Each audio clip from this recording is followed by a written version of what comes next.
मज़ेदार और जानकारी वाली कहानियां सुनने के लिए हमारे चैनल को सब्सक्राइब जरूर करें। समय का पहिया, एक नई शुरुआत। एक छोटे से गांव में आर्यन नाम का एक युवक रहता था। आर्यन बचपन से ही बहुत महत्वाकांक्षी था, लेकिन उसकी परिस्थिति उसके सपनों के विपरीत थी। उसके पिता एक मामूली किसान थे और घर की आर्थिक स्थिति ऐसी थी कि 2 वक्त की रोटी के लिए भी मशक्कत करनी पड़ती थी। आर्यन ने अपनी स्कूली शिक्षा गांव के ही एक सरकारी स्कूल से पूरी की थी, लेकिन उसका सपना शहर जाकर एक बड़ा सॉफ्टवेयर इंजीनियर बनने का था। संघर्ष की शुरुआत। जब आर्यन ने अपने पिता से शहर जाकर पढ़ने की इच्छा जताई, तो पिता की आंखों में लाचारी साफ दिख रही थी। उन्होंने अपनी जमीन का एक हिस्सा गिरवी रखकर आर्यन को शहर भेजने का फैसला किया। शहर पहुंचते ही आर्यन को एहसास हुआ कि यहाँ की दुनिया गांव से बिल्कुल अलग है। यहाँ सब कुछ बहुत महंगा था और लोग भी बहुत तेज थे। शुरुआती कुछ महीने आर्यन के लिए बहुत कठिन रहे।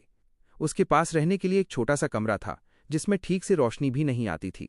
दिन भर कॉलेज में पढ़ाई करना और रात को एक कॉल सेंटर में पार्ट टाइम नौकरी करना उसकी दिनचर्या बन गई थी।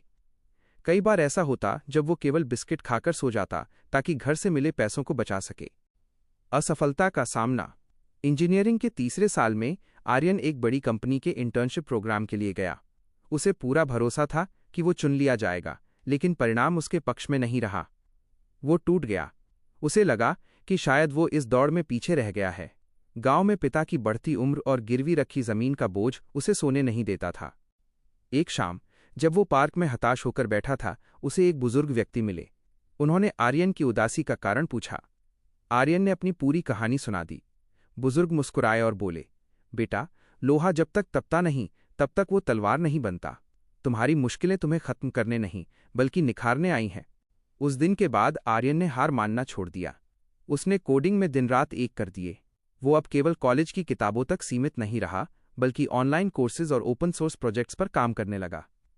उसने खुद को एक ऐसा स्किल सेट तैयार करने की चुनौती दी जो उसे दूसरों से अलग खड़ा करे।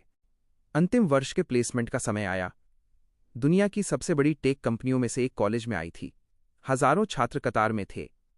आर्यन का इंटरव्यू 5 राउंड तक चला। 5वें राउंड में इंटरव्यूअर ने उससे पूछा, तुम्हारी सबसे बड़ी ताकत क्या है? आर्यन ने शांति से जवाब दिया, मेरी ताकत मेरी गरीबी और मेरा संघर्ष है। इसने मुझे सिखाया है कि जब कुछ भी आपके पास न हो, तब भी मेहनत कैसे की जाती है और धैर्य कैसे रखा जाता है। सफलता का स्वाद। हफ्तों बाद जब रिजल्ट आया, तो आर्यन का नाम सबसे ऊपर था। उसे न केवल नौकरी मिली, बल्कि उसे एक बहुत बड़ा पैकेज भी ऑफर किया गया। जब उसने ये खबर अपने पिता को सुनाई, तो फोन के दूसरी तरफ सिर्फ सिसकियां थीं, खुशी के आंसू।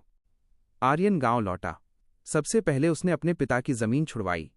उसने गांव के उसी सरकारी स्कूल में एक छोटी सी कंप्यूटर लैब बनवाई जहां से उसने शुरुआत की थी। वो अब केवल एक इंजीनियर नहीं था, बल्कि गांव के उन सैकड़ों बच्चों के लिए एक उम्मीद बन चुका था जो बड़े सपने देखने से डरते थे। कहानी की सीख। इस कहानी से हमें ये सीख मिलती है कि परिस्थितियां चाहे कितनी भी विपरीत क्यों ना हों, अगर इंसान के पास दृढ़ संकल्प और मेहनत करने का जज्बा हो, तो वो अपनी किस्मत खुद लिख सकता है। समय का पहिया हमेशा घूमता है, बस हमें अपना कर्म करते रहना चाहिए।